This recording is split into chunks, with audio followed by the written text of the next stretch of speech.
தாய் தமிழ் உறவுகளுக்கு வணக்கம்.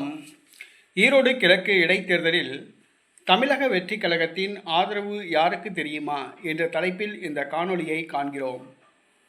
ஈரோடு கிழக்கு சட்டமன்ற உறுப்பினர் EVKS இளங்கோவன் சமீபத்தில் காலமானார்.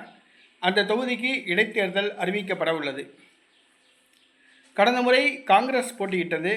ஆனால் இந்த முறை திமுக போட்டியிடலாம் என்று கூறப்படுகிறது. கடந்த முறை நடைபெற்ற இடைத்தேர்தலிலே கூட திமுக 400 கோடி ரூபாய் செலவு செய்ததாக கூறப்பட்டது.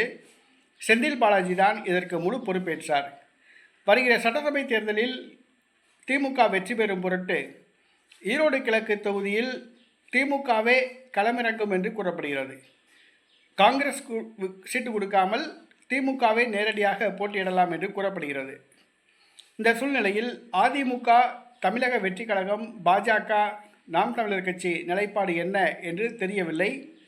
ஆனால் நாம் தமிழர் கட்சி தாங்களும் போட்டியிடப் போவதாக அறிவித்துள்ளனர். இந்த சூழ்நிலையில் தவேக அதிரடி முடிவு எடுத்துள்ளதாக கூறப்படுகிறது. அதாவது நடைபெற உள்ள தமிழக ஈரோடு கிழக்கு இடைத்தேர்தலில் தவேக போட்டியிடப் போவது இல்லை என்று முடிவு செய்துள்ளதாக கூறப்படுகிறது.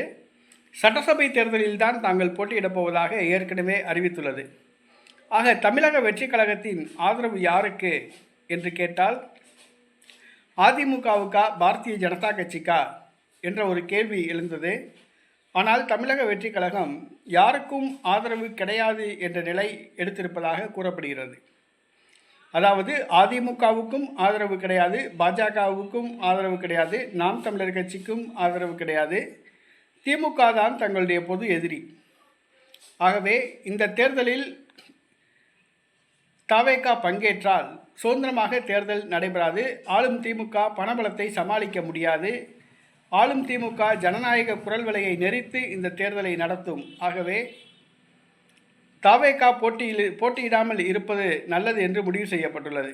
ஆகவே வருகிற சட்டசபை இடைத்தேர்தலில் தவேக போட்டியிடாது. தவேகவின் ஆதரவும் யாருக்கும் கிடையாது. 2026 சட்டசபை தேர்தலில் தான் தமிழக வெற்றி கழகம் போட்டியிடும்.